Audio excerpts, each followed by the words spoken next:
বাইরে থেকেও তারা তাদের অ্যালামনাইদের কাছ থেকে অনেক ফান্ড নিয়ে এসে বিশ্ববিদ্যালয়ের জন্য কাজ করছেন।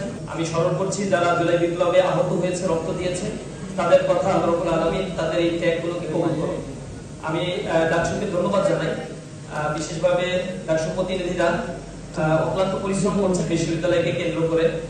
যা বিশ্ববিদ্যালয়ে ছাত্রদের বিভিন্ন দাবি দাওয়া ছিল, তারা নির্বাচিত হওয়ার পরে ধারাবাহিকভাবে সেই দাবি দাওয়া পূরণ করার জন্য বিশ্ববিদ্যালয়ের প্রশাসনের দৃষ্টি আকর্ষণ করছেন।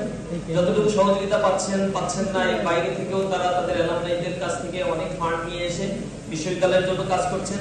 নিঃসন্দেহে শিক্ষার্থীদের যে চাহিদা ছিল, যে কমিটমেন্ট ছিল ডাকসু তার কমিটমেন্ট গুলো বাস্তবায়ন করছে। আমরা সেগুলোকে অ্যাপ্রিসিয়েট জানাই। আমরা আশা করি ডাকসু নির্বাচনটা যদি ধারাবাহিকভাবে অনুষ্ঠিত হয়, শিক্ষার্থীরা যদি তাদের নির্বাচিত প্রতিনিধি পায়, তাহলে তারা লায়াবিলিটির জায়গা থেকে, দায়বদ্ধতার জায়গা থেকে ক্যাম্পাসের উন্নয়নের জন্য ধারাবাহিকভাবে তারা কাজ করবে ইনশাআল্লাহ। আমরা ছাত্র সংগঠনগুলো তাদেরকে সহযোগিতা করার জন্য বদ্ধপরিকর। আমি তাদের প্রতি আরো অনুরোধ জানাই, বিশ্ববিদ্যালয়ের ছাত্র সংগঠনগুলোকে নিয়ে ধারাবাহিকভাবে বিভিন্ন ইস্যুগুলোতে অ্যাড্রেস করা দরকার, বসা দরকার এবং সম্মিলিতভাবে সকলকে সাথে নিয়েই যেন আমরা এই বিশ্ববিদ্যালয়কে গড়ে তুলতে পারি। এবং বাংলাদেশের জন্য এটা একটা আইকন হয়ে দাঁড়িয়েছে নির্বাচনের ক্ষেত্রে, কার্যক্রমের ক্ষেত্রে এবং সামগ্রিক দিক থেকে।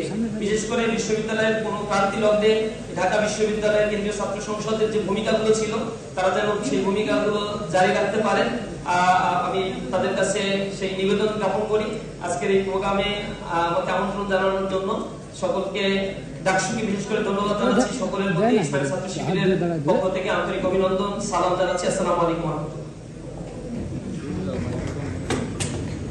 ভাই হ্যালো।